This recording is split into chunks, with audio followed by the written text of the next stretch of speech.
The morning sun cast long shadows across the pristine gardens of Kensington Palace as Detective Inspector Sarah Chen received the call that would change everything. Her phone buzzed insistently at 6:47 a.m., pulling her from a restless sleep. The voice on the other end belonged to Commander James Morrison, head of the Royal Protection Unit, and his tone carried an urgency that made her blood run cold. "Detective Inspector Chen, we have a situation. Princess Victoria has vanished." Sarah sat up immediately, her mind snapping to full alertness. Princess Victoria, 23 years old and fourth in line to the throne, was known for her charitable work and her occasionally rebellious streak. But this wasn't about teenage antics or avoiding royal duties. This was something far more serious. "When was she last seen, Commander?" Sarah asked, already reaching for her clothes. "Yesterday evening at approximately 9:30 p.m. She was leaving a charity gala at the Dorchester Hotel. Her protection detail escorted her to her official vehicle, but she never arrived at her scheduled destination. Her phone has been switched off since 10:15 p.m. Sarah's heart sank. In her 15 years with Scotland Yard, she had worked countless missing person cases, but none involving royalty. The implications were staggering. Any witnesses? Security footage. That's where it gets complicated, Inspector. Multiple witnesses saw her get into what appeared to be her official SUV, but when we checked with the Royal Mews, her actual vehicle was still in the garage. Someone used a decoy vehicle. The gravity of the situation hit Sarah like a physical blow. This wasn't a spontaneous disappearance or a case of the princess going off-grid for personal reasons. This was a carefully planned operation, and that meant one thing: kidnapping. Within 30 minutes, Sarah found herself standing in the marble-floored security office of Kensington Palace, surrounded by stern-faced men and women who looked like they hadn't slept in days. Commander Morrison, a tall man with graying temples and sharp blue eyes, briefed her on the timeline of events. "Princess Victoria attended the Children's Hope Foundation gala yesterday evening," Morrison explained, pointing to a series of photographs spread across the conference table. "She was accompanied by Lady Margaret Ashworth, her lady-in-waiting, and a full protection detail consisting of 4 officers. The evening proceeded normally until the departure." Sarah studied the photographs showing Princess Victoria in an elegant navy blue gown, smiling warmly as she spoke with charity organizers and donors. The princess appeared relaxed and happy, showing no signs of distress or awareness of any impending danger. "Tell me about the departure procedure," Sarah said, taking notes in her leather-bound notebook.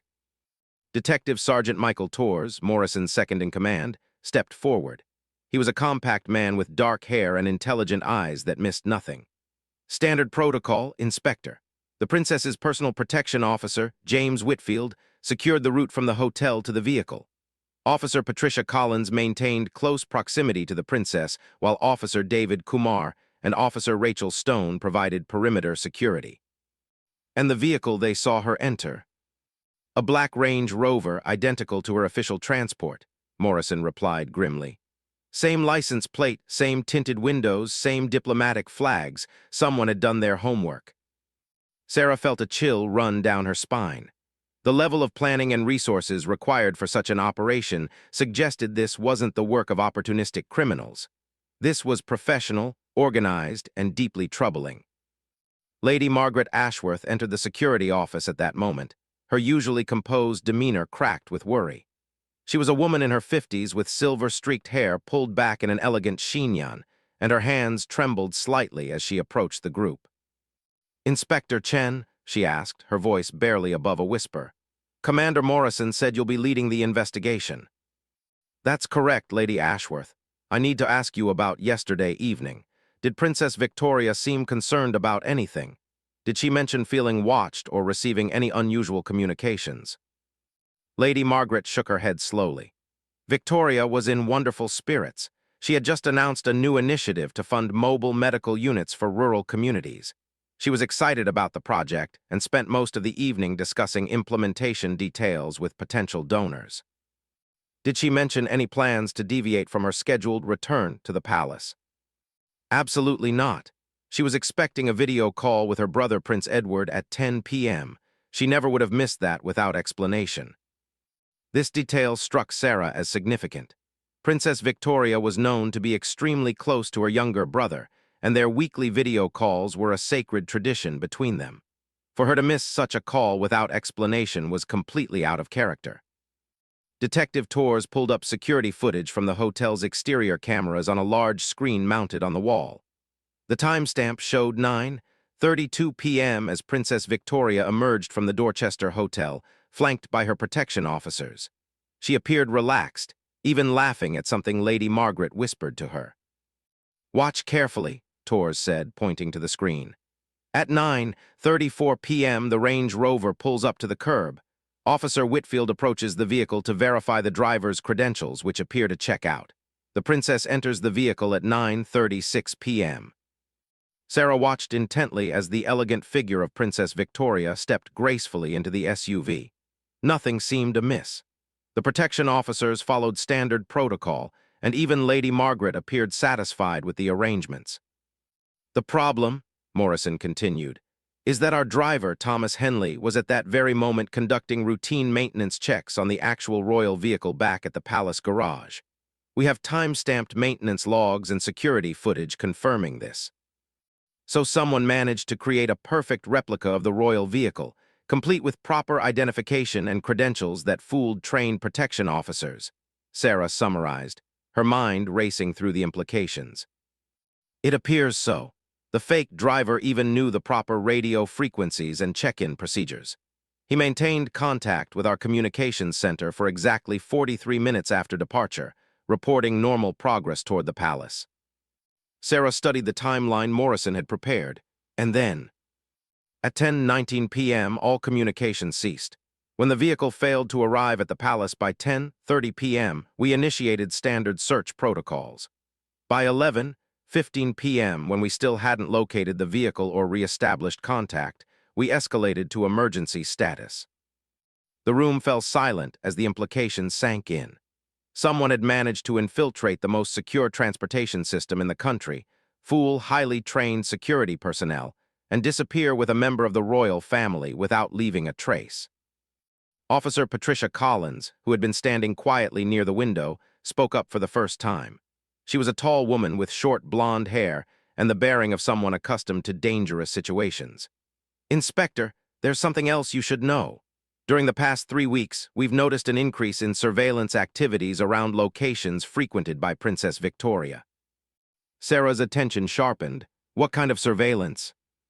"Nothing obvious or threatening enough to warrant altering security protocols," Collins explained.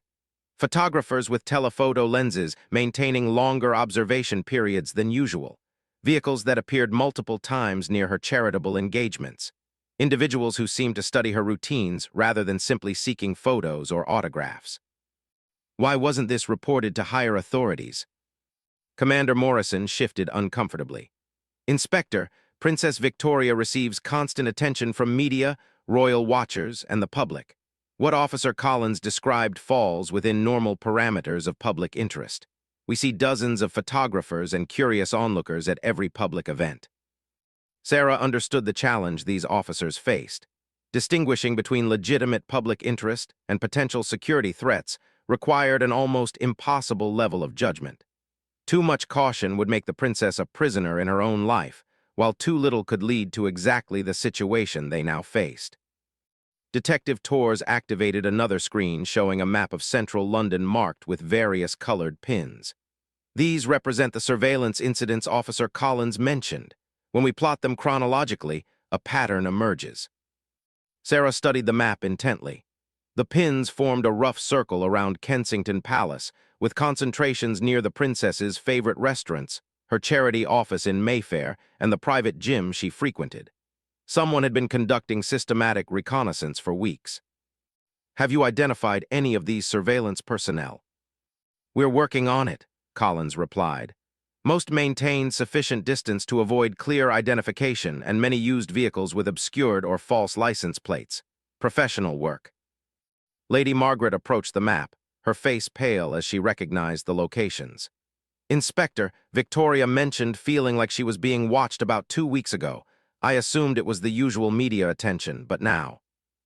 "What exactly did she say?" "She said she felt like someone was studying her rather than simply observing. She mentioned it made her uncomfortable, but she didn't want to seem paranoid or cause additional security restrictions. Sarah made extensive notes about this conversation. The princess's instincts had been correct, but the very discretion that made her beloved by the public had potentially put her in greater danger. Commander Morrison received a phone call and stepped away from the group. When he returned, his expression was even more grim than before. That was the commissioner. The palace has decided to keep this information private for now, but they want hourly updates on our progress. The pressure from above is going to be intense. Sarah understood the delicate political situation. News of a royal kidnapping could trigger everything from financial market instability to international diplomatic incidents. Every hour that passed without resolution increased the risk of public discovery and potential catastrophe. I need to interview the hotel staff and examine every piece of security footage from yesterday evening, Sarah said. I also want background checks on everyone who had access to the princess's schedule and transportation details. Inspector, Torres said carefully, that would include dozens of people across multiple departments. Palace staff, government officials, security personnel, charity organization coordinators. Then we start with the most likely candidates and work outward. Someone with intimate knowledge of royal protocols orchestrated this operation. They knew exactly how to fool our security measures. Officer Collins pulled up another file on her tablet. There's one more thing, Inspector. During the past month, we've received 3 separate reports of individuals attempting to obtain detailed information about royal security procedures. Each incident was reported by different agencies and didn't seem connected at the time. Sarah felt pieces of a complex puzzle beginning to form in her mind. Tell me about these incidents. First incident occurred 4 weeks ago. Someone contacted a former palace employee offering money for information about vehicle protocols. The employee reported it immediately. Second incident was 3 weeks ago at a security firm that provides consultation services to government agencies. Someone requested detailed information about protection methodologies used for high-value targets. Third incident happened just 2 weeks ago when a person claiming to be a journalist asked very specific questions about radio frequencies and communication procedures used by protection details. The timeline was becoming clearer, and it painted a picture of meticulous preparation that spanned at least a month. This wasn't the work of amateurs or opportunists. This was a sophisticated operation planned and executed by people with significant resources and expertise. Sarah's phone buzzed with a text message from her superior at Scotland Yard. Media starting to ask questions about increased police activity near Palace. Need quick resolution. The clock was ticking faster than she had hoped. In missing person cases involving public figures, the first 24 hours were crucial not just for the victim's safety, but for maintaining control over the narrative and preventing public panic. Commander Morrison, I need access to all communication records from yesterday evening. Phone calls, radio transmissions, text messages, everything.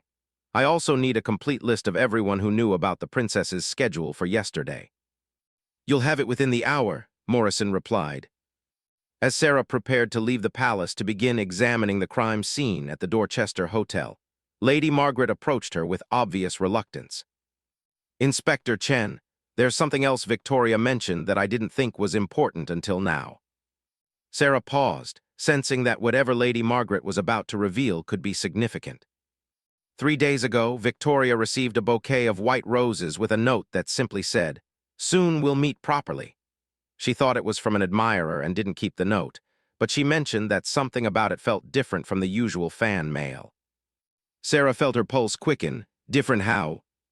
She said the handwriting was too neat, too controlled, like someone was trying very hard to disguise their natural writing style. And the roses were delivered directly to her private office, not through normal palace mail channels. This detail could be the breakthrough Sarah needed. Someone had managed to deliver a message directly to Princess Victoria's private office, bypassing multiple security checkpoints. That required either inside knowledge or exceptional skill in social engineering. Lady Margaret, I need you to think very carefully. Did Victoria mention anything else about that delivery? How it arrived, who might have brought it, any other unusual details? Lady Margaret closed her eyes, clearly struggling to remember every detail. She said the delivery person knew exactly where to find her office. even though it's not marked and requires access through several security doors. And the timing was perfect. The roses arrived just as she was finishing a private meeting with the Charity Foundation director. Sarah felt the case taking on new dimensions.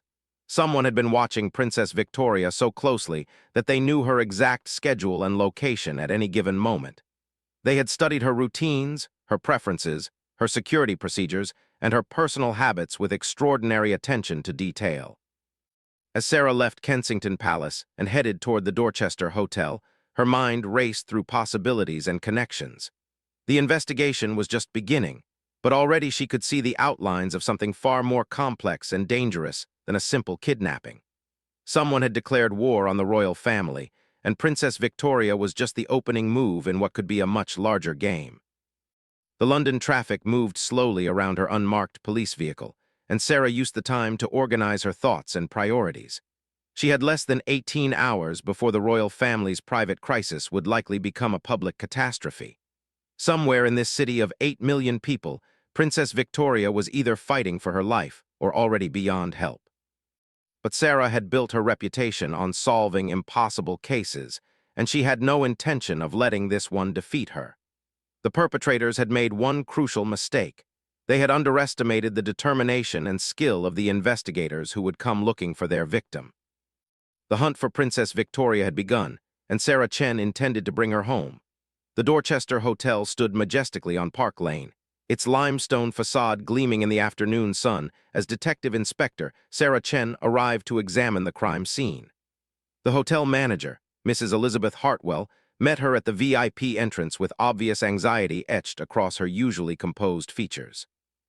Behind her stood the hotel's head of security, a former military man named Robert Shaw, whose sharp eyes and rigid posture suggested years of dealing with high-stakes situations. "Inspector Chen, thank you for coming so quickly," Mrs. Hartwell said, her voice strained with worry. "This is absolutely unprecedented in our hotel's 90-year history. We've hosted royalty countless times without incident."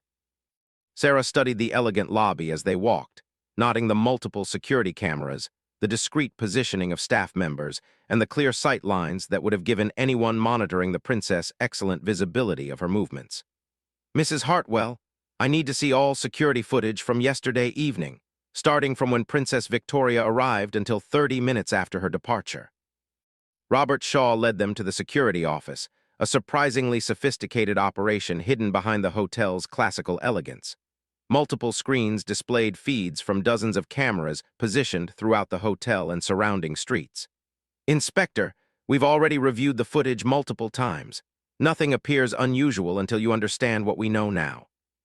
The security chief activated the main screen, showing time-stamped footage from 7:15 p.m. when Princess Victoria's motorcade arrived at the hotel. Sarah watched as the genuine royal protection detail performed their standard sweep of the area before the princess emerged from her authentic vehicle. Everything proceeded according to established protocols. "Show me the departure sequence again," Sarah requested, studying every detail of the video. The footage showed Princess Victoria's graceful exit from the hotel at 9:32 p.m., surrounded by her protection officers and engaged in friendly conversation with Lady Margaret Ashworth. At 9:34 p.m., the decoy Range Rover pulled smoothly to the curb, looking identical to the official vehicle in every visible detail. Sarah paused the video and pointed to the driver. "Can we enhance this image?"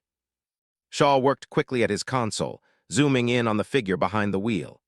The driver wore the standard uniform of royal transportation personnel and appeared to be the correct age and build for Thomas Henley, the princess's regular driver. Even his posture and hand positioning matched the mannerisms someone familiar with Henley would expect to see. "This is extraordinary," Sarah murmured.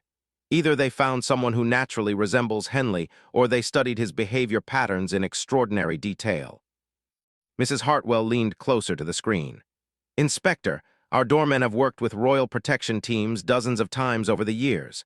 They know the proper procedures, the correct vehicles, even the individual officers by sight.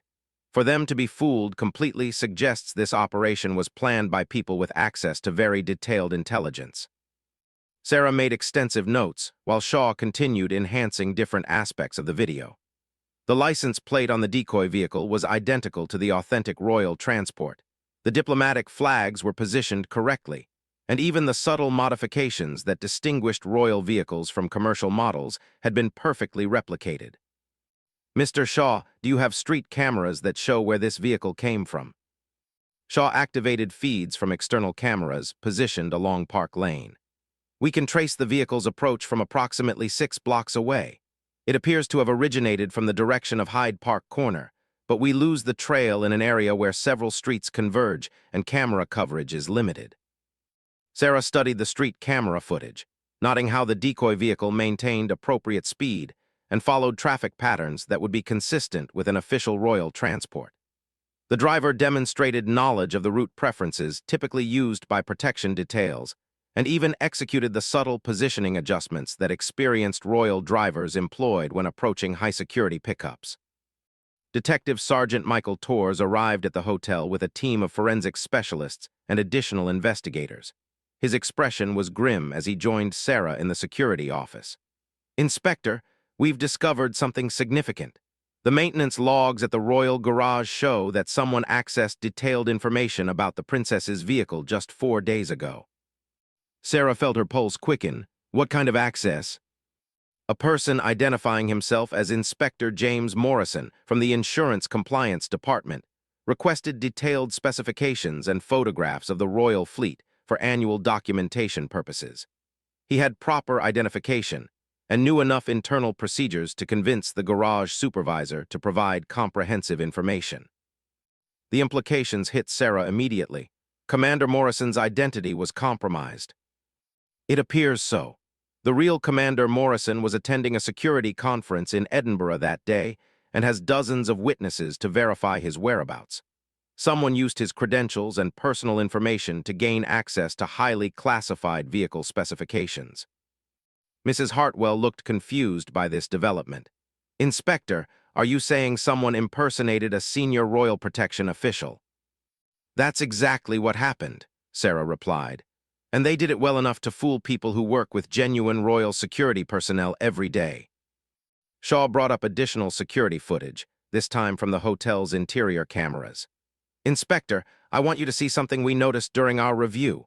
Watch the guest in the navy blue suit near the marble column at 9:15 p.m. Sarah focused on the figure Shaw indicated. A well-dressed man in his 40s stood casually near one of the lobby's ornate columns, apparently reading a newspaper while occasionally glancing toward the ballroom where the charity gala was concluding. His positioning gave him an excellent view of the area where Princess Victoria would exit, and his behavior suggested he was waiting for something specific. "Did anyone speak with this individual?" "Our doorman, Peter Williamson, remembers him. The man claimed to be waiting for his wife who was attending the charity event, but Peter said something about him seemed off." Sarah made a note to interview Peter Williamson immediately. In her experience, experienced hotel staff often possessed an intuitive ability to identify people who didn't belong or whose stories didn't quite match their behavior. Torres received a phone call and stepped away from the group. When he returned, his expression was even more serious. "Inspector, we've just received information from the telecommunications analysis team. The radio communications from the decoy vehicle were being transmitted from a location approximately 2 miles from Princess Victoria's actual position." This revelation added another layer of sophistication to the operation. They used a relay system. "It appears so.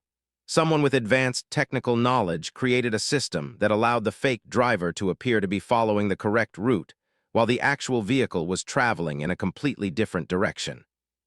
Sarah realized they were dealing with criminals who possessed not just detailed knowledge of royal procedures, but also significant technical expertise and substantial financial resources. This wasn't the work of a small group of opportunists. This was a large-scale operation with professional planning and execution. Mrs. Hartwell received a discreet message from one of her staff members and looked up with concern. "Inspector, our head housekeeper has information that might be relevant to your investigation." An elderly woman with silver hair and kind eyes approached their group. "I'm Margaret Flynn, head housekeeper. Inspector, yesterday afternoon around 2 p.m., I encountered a maintenance worker in the service corridors near the ballroom where the charity event was being held. He said he was checking electrical systems for the evening's event. Sarah's attention sharpened. Did you verify his credentials? He had proper identification and seemed to know his way around the hotel's infrastructure. He was dressed appropriately and carried the right tools. But something bothered me about the interaction, though I couldn't put my finger on what exactly. What specifically made you uncomfortable, Mrs. Flynn? The housekeeper paused thoughtfully. He asked very detailed questions about the timing of the evening's activities, when the guests would arrive, when dinner would be served, when speeches would begin, and especially when departures typically occurred. Those questions seemed beyond what an electrical maintenance worker would need to know. Sarah felt another piece of the puzzle falling into place. The perpetrators hadn't just observed Princess Victoria's routine from a distance. They had infiltrated the very locations she frequented, gathering intelligence from inside secure perimeters. Torres showed Sarah a photograph on his tablet.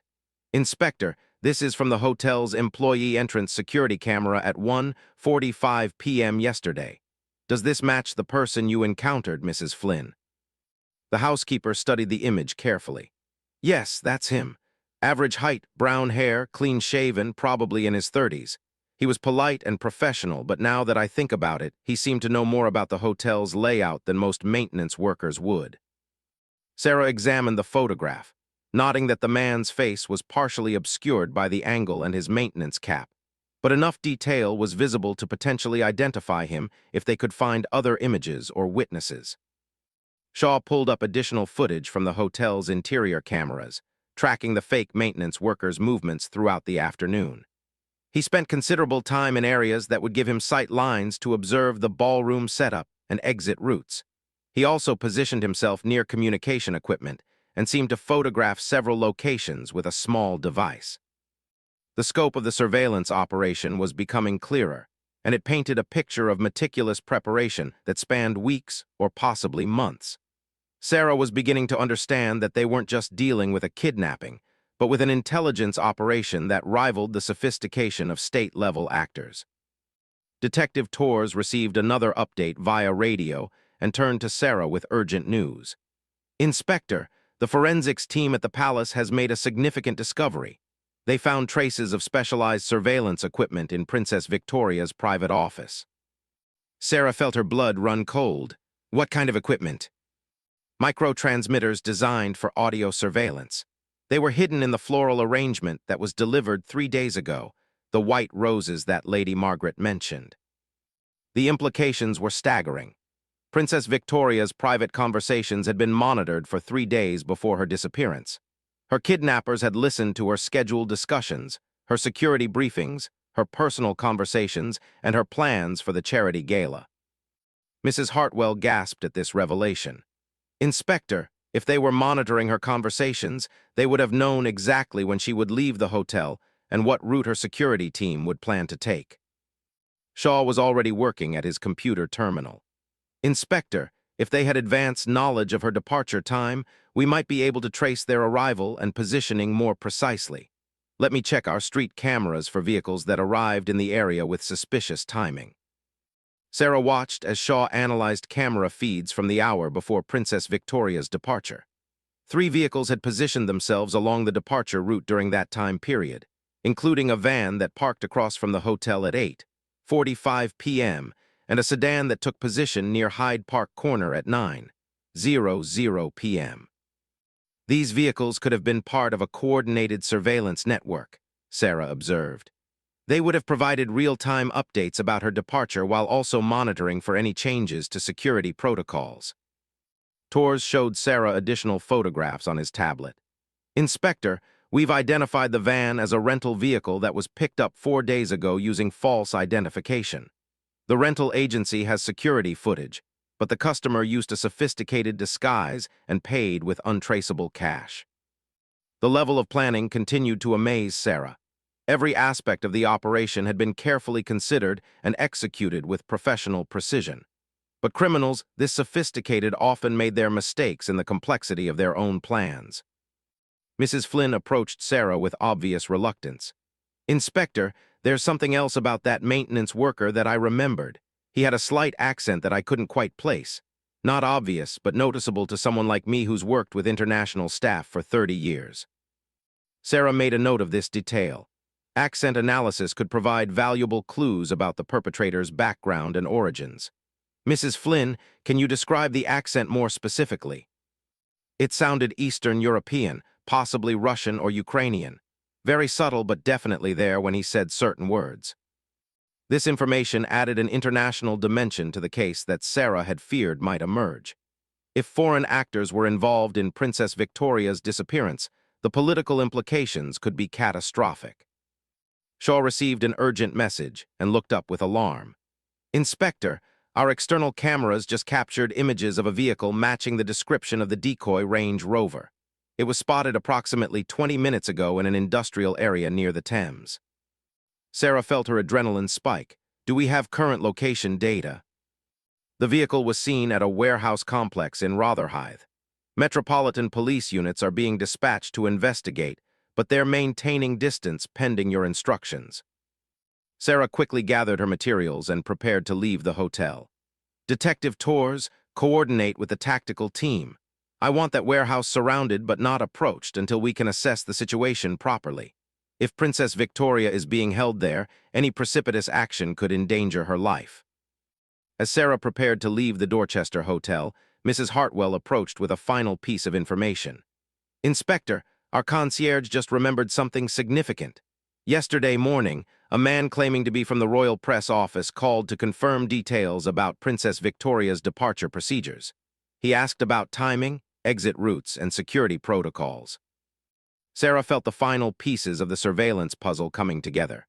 The perpetrators had used multiple approaches to gather intelligence: physical surveillance, electronic monitoring, social engineering, and insider infiltration.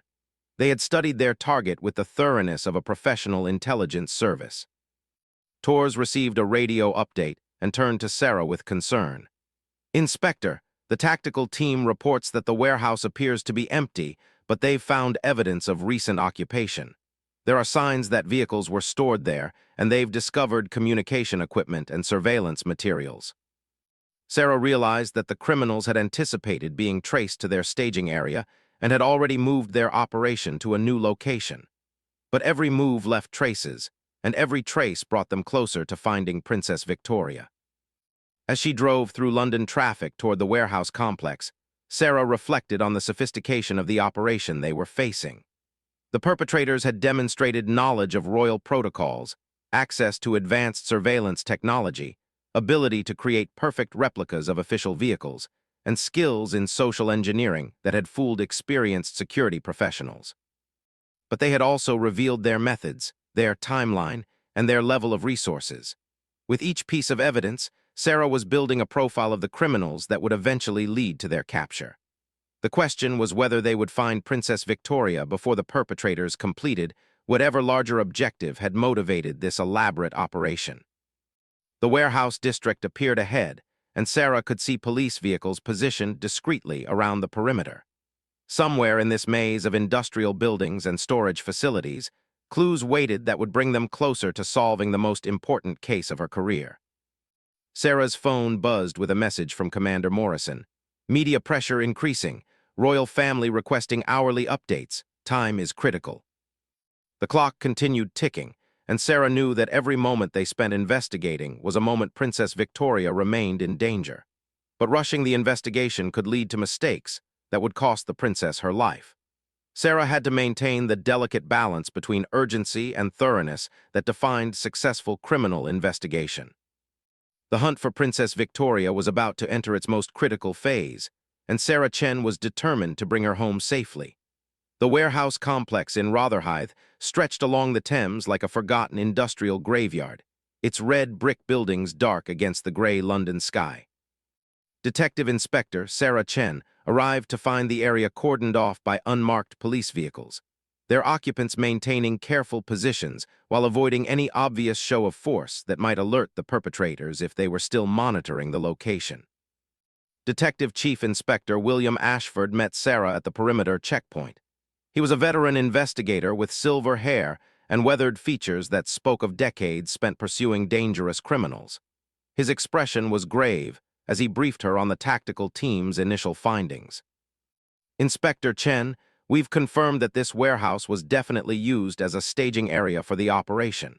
The forensics team has found tire tracks matching the specifications of the decoy Range Rover, plus evidence of sophisticated communication equipment and surveillance materials." Sarah pulled on protective clothing as they approached the warehouse entrance. The building's exterior showed no obvious signs of forced entry or unusual activity, which suggested the perpetrators had legitimate access or exceptional skill in concealment. Inside the warehouse, the scale of the operation became immediately apparent. The vast space had been converted into a temporary command center with multiple workstations, communication equipment, and detailed maps of central London marked with routes and timing notations. Sarah felt a chill as she realized how thoroughly the criminals had planned Princess Victoria's abduction. Forensics specialist Dr. Amanda Clark was photographing and cataloging evidence throughout the space.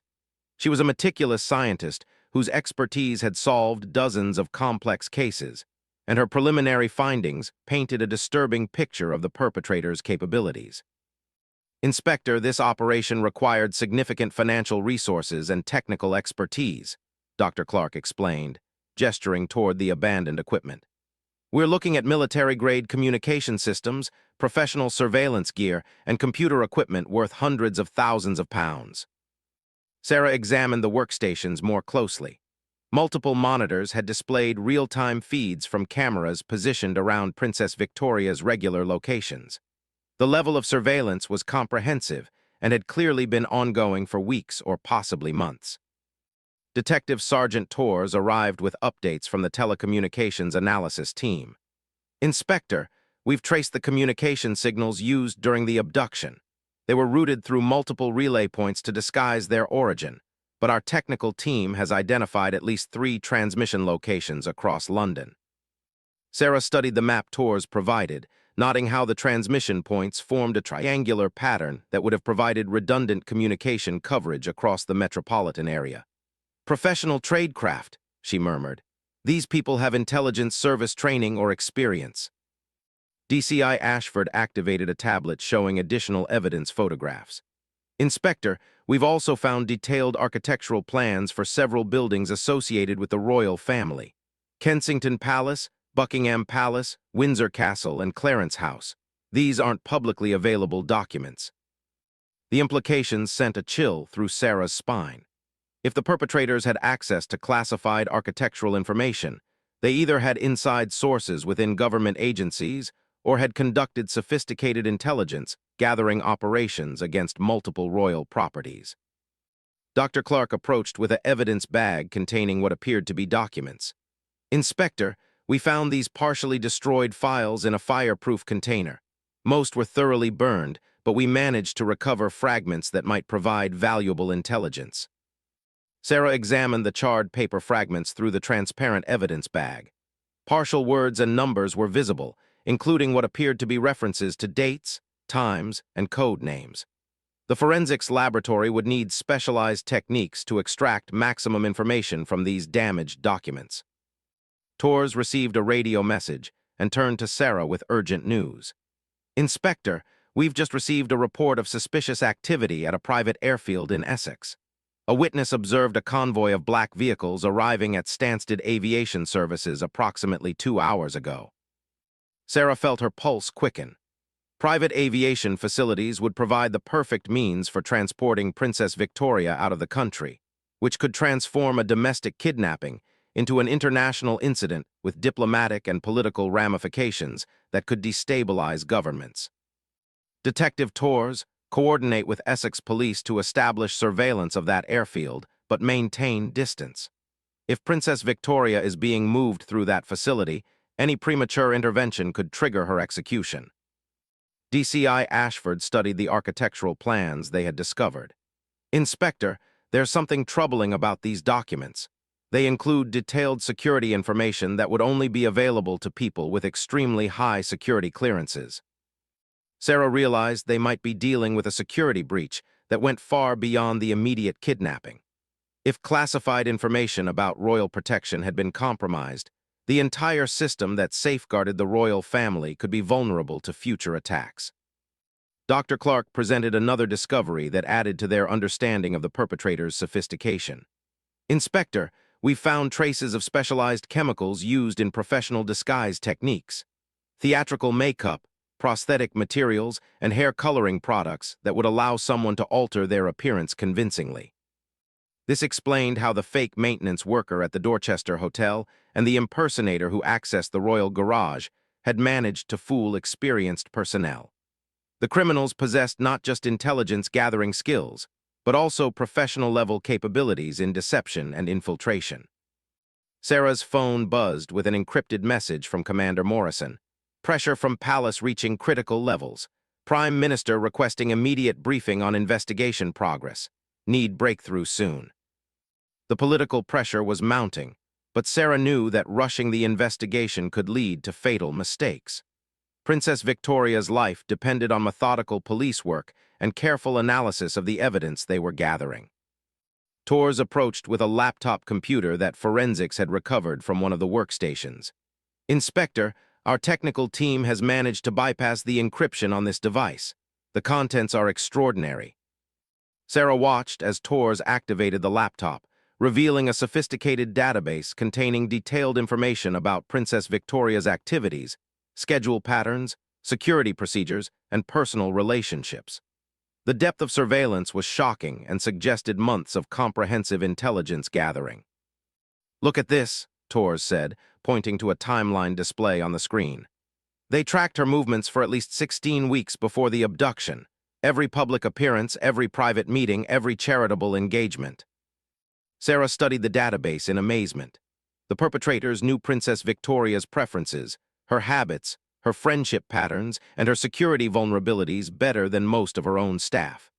They had studied her with the thoroughness of a professional intelligence operation targeting a high-value asset. DCI Ashford discovered another workstation that contained communication logs and operational plans. "Inspector, this shows they were coordinating with external contacts throughout the planning phase, multiple international telephone numbers and encrypted messaging systems."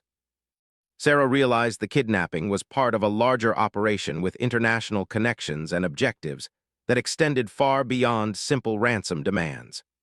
The sophistication of the planning suggested state-level involvement or criminal organizations with resources comparable to intelligence services. Dr. Clark presented findings from her analysis of the surveillance equipment. "Inspector, some of this technology isn't commercially available. These devices are typically used by intelligence agencies and high-level corporate security organizations. Someone with access to restricted markets supplied this operation." Torres received another urgent radio message and looked up with alarm. "Inspector, Essex police report that aircraft movement at the private airfield has increased dramatically in the past hour.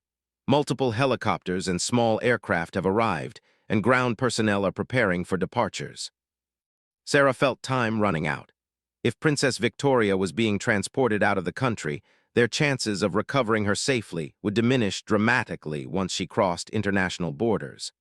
"Detective Torres, coordinate with air traffic control to monitor all departures from private airfields within a 50-mile radius of London." The warehouse investigation was revealing the scope and sophistication of the criminal operation, but they still hadn't found Princess Victoria or identified her specific location. Every hour that passed increased the risk that she would be moved beyond their reach. DCI Ashford approached with a discovery that might provide the breakthrough they desperately needed. "Inspector, we found a hidden compartment containing backup communication equipment that wasn't destroyed. Our technical team might be able to trace recent transmissions." Sarah watched as the technical specialist worked to activate the recovered communication device. If they could identify recent transmission patterns, they might be able to locate the perpetrator's current base of operations and Princess Victoria's whereabouts. Dr. Clark presented her analysis of the tire tracks found in the warehouse. "Inspector, we have confirmation that at least 4 different vehicles were using this location. The Range Rover decoy, plus 3 other vehicles that appear to be high-performance sedans or SUVs. This suggested a convoy operation for transporting Princess Victoria, which would provide redundancy and make pursuit more difficult. The criminals had planned for contingencies and possessed the resources to execute complex transportation scenarios. Torres successfully activated the backup communication device and immediately began receiving data. Inspector, this device shows recent transmissions to coordinates in 3 different locations: Central London, the Essex airfield, and a third location that appears to be in Kent near the Channel coast. Sarah felt her blood run cold.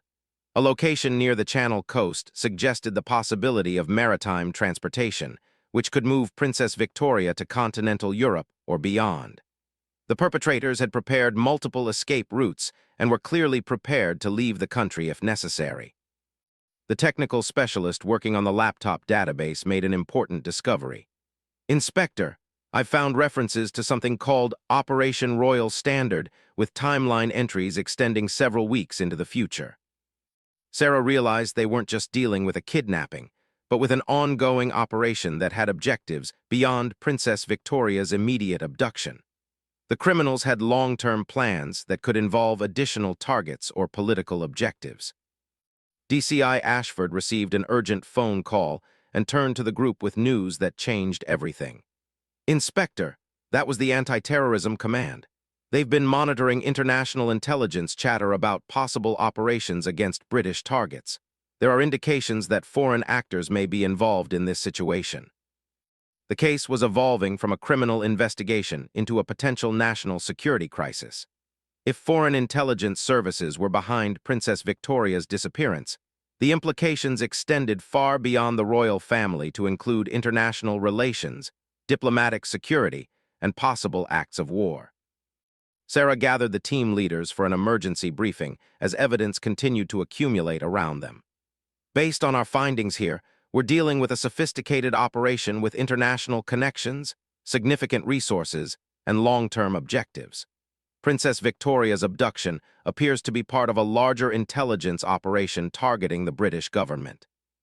Torres displayed a map showing the 3 transmission locations identified from the recovered communication device. Inspector, if we coordinate simultaneous operations against all 3 locations, we might prevent the perpetrators from activating their backup plans. Sarah weighed the tactical options carefully. A coordinated multi-location operation would require extensive resources and precise timing, but it offered their best chance of recovering Princess Victoria before she could be transported beyond their reach. Dr. Clark presented her final preliminary findings from the warehouse analysis. Inspector, the evidence suggests this operation involved a minimum of 8 to 12 people with diverse specialized skills: intelligence gathering, technical expertise, vehicle operations, surveillance, and communications. This is a professional team with significant training and experience. Sarah realized they were facing criminals who possessed capabilities comparable to elite military or intelligence units. The investigation would require corresponding levels of sophistication and resources to achieve success. Her phone buzzed with another encrypted message from Commander Morrison. International diplomatic pressure beginning. Multiple governments requesting information about potential foreign involvement. Resolution increasingly urgent. The stakes continued to escalate as political and diplomatic factors added complexity to an already challenging investigation. Sarah knew that Princess Victoria's life hung in the balance, and every decision could have consequences that extended far beyond the immediate case. As evidence analysis continued in the warehouse, Sarah prepared to coordinate the most complex and high-stakes operation of her career. 3 locations needed to be investigated simultaneously. International actors were potentially involved, and time was running out to save a member of the royal family whose disappearance could trigger a crisis affecting millions of people. The hunt for Princess Victoria was about to reach its climax, and Sarah Chen was determined to bring her home safely despite the extraordinary challenges they faced. The Tactical Command Center, established at Scotland Yard, hummed with urgent activity as Detective Inspector Sarah Chen coordinated the most complex operation of her career. 3 simultaneous raids were being planned against locations in central London, Essex, and Kent, with the life of Princess Victoria hanging in the balance. Multiple agencies had converged to support the operation: Counter-Terrorism Command, Special Forces units, Metropolitan Police tactical teams, and intelligence analysts from both domestic and international services. Commander James Morrison arrived with updates that added new urgency to their mission. His face was drawn with exhaustion and stress as he briefed Sarah on developments at the highest levels of government.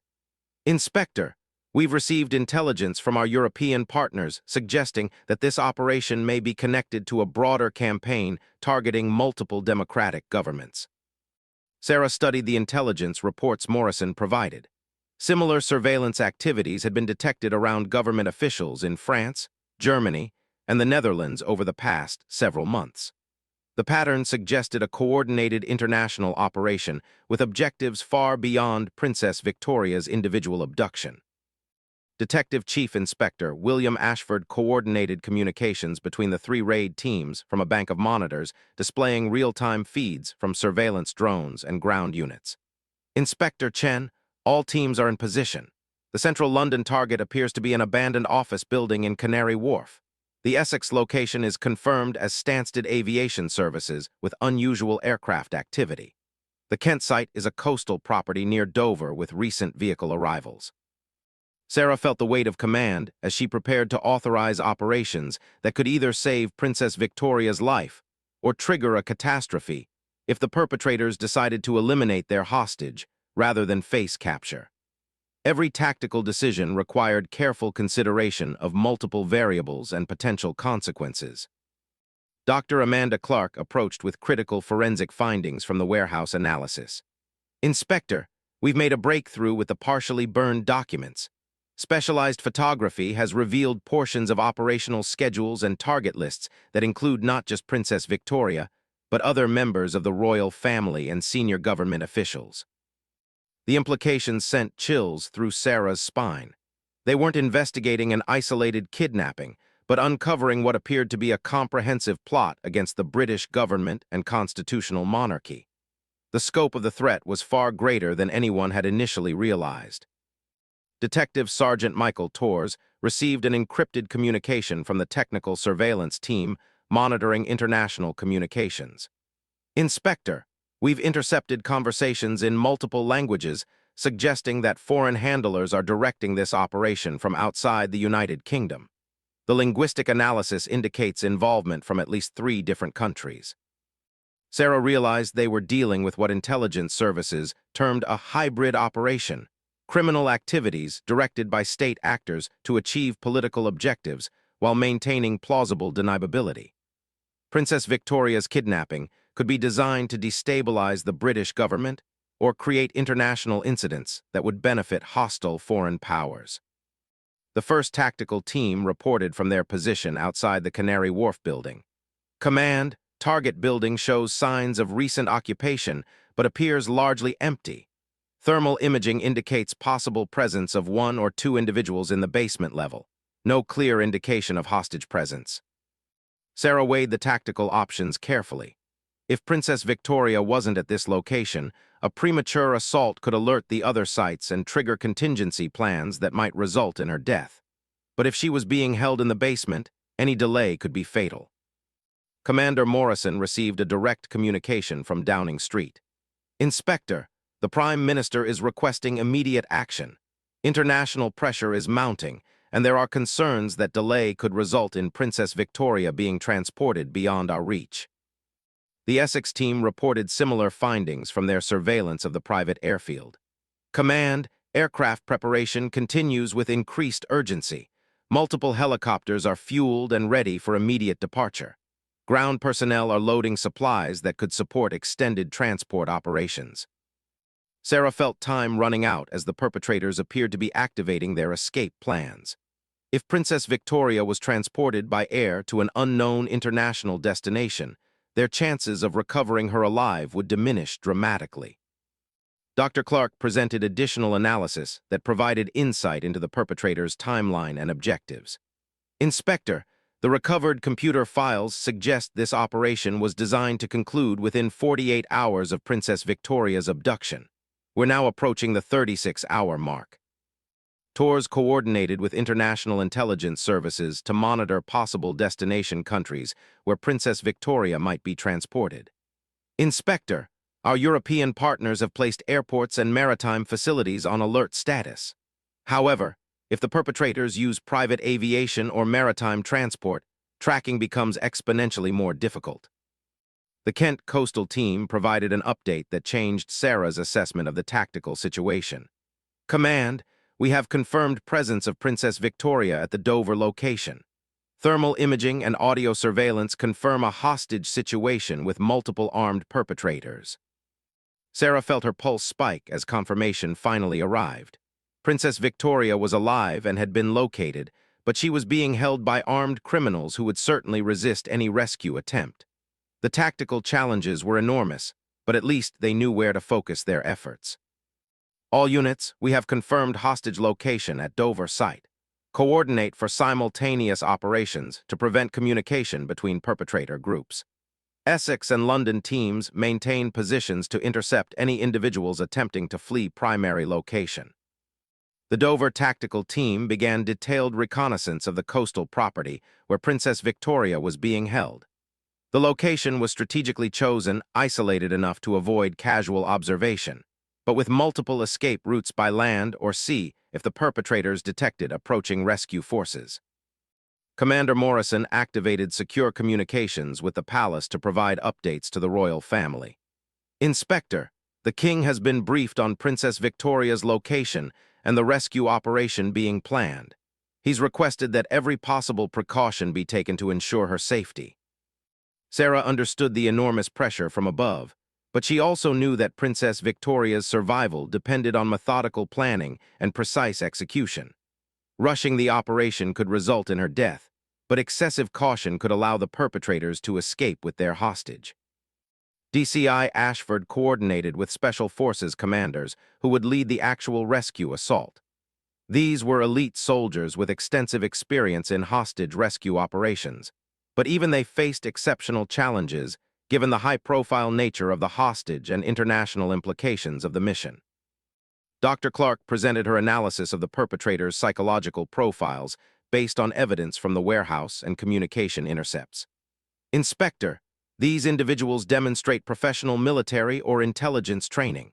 They're likely to fight rather than surrender, and they may have contingency plans that include eliminating the hostage if capture becomes inevitable. This assessment confirmed Sarah's worst fears about the tactical situation. The perpetrators had invested too much in their operation to accept capture passively, and Princess Victoria's life would be at maximum risk during any rescue attempt. TORS received updates from the International Intelligence Monitoring Systems. Inspector, we're detecting increased encrypted communications between the Dover location and external coordinates that appear to be in international waters. They may be coordinating with maritime extraction assets. Sarah realized the perpetrators had backup plans that could allow them to escape even if the coastal property was compromised. The operation was becoming a race against time to rescue Princess Victoria before she could be transported to sea and beyond British jurisdiction. The tactical teams reported completion of their reconnaissance and preparation phases. Specialized equipment had been deployed to monitor the Dover property, including advanced surveillance systems that provided real-time intelligence about the perpetrators' positions and activities inside the building. Command, we have confirmed Princess Victoria is being held in a ground floor room on the south side of the property. 3 armed perpetrators are present, with possible additional individuals in supporting positions. The building has been modified with reinforced doors and windows that will require specialized breaching equipment. Sarah coordinated the final operational briefing with all team leaders. The complexity of the mission required precise timing and coordination between multiple units operating in different locations across southeastern England. Commander Morrison received another communication from government leadership. Inspector, international diplomatic pressure is reaching critical levels. Several allied governments have offered assistance, and there are indications that foreign intelligence services are monitoring our operations. Sarah realized that the rescue mission was being conducted under intense scrutiny from multiple governments and intelligence agencies. Success would demonstrate British capability and resolve, while failure could have devastating consequences for international relationships and domestic political stability. The Dover assault team completed their final preparations and reported readiness to begin the rescue operation. Command, All units are in position. Breaching charges are prepared, and medical support is standing by. Estimated mission duration is 12 to 15 minutes from initiation to hostage extraction. Sarah took a deep breath as she prepared to authorize an operation that would determine Princess Victoria's fate and potentially affect the stability of the British government.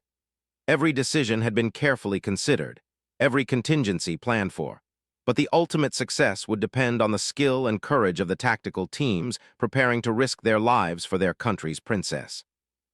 All units, this is command. Operation Royal Recovery is authorized. Execute, execute, execute.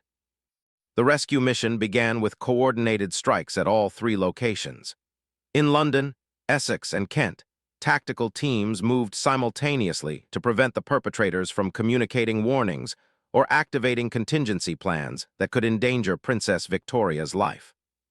Real-time communications from the Dover team provided moment-by-moment updates as the rescue operation unfolded. Command, breaching complete. Moving to hostage location, encountering armed resistance. Sarah monitored multiple communication feeds as the most critical operation of her career reached its climax. Everything they had learned, every piece of evidence they had gathered, every tactical decision they had made, was now being tested in a life-or-death confrontation with criminals who had threatened the very heart of the British constitutional system. The fate of Princess Victoria, and possibly the stability of the government itself, would be determined in the next few minutes, as elite soldiers fought to rescue her from captors who represented a level of threat that few had imagined possible in modern Britain. Command, hostage secured. Princess Victoria is alive and being evacuated to medical support. Perpetrators neutralized. Operation successful. Sarah felt overwhelming relief as confirmation arrived that Princess Victoria had been rescued alive. But she also knew that the investigation was far from over. The international connections, the broader plot against the government, and the sophisticated intelligence operation that had made the kidnapping possible all required continued investigation and resolution.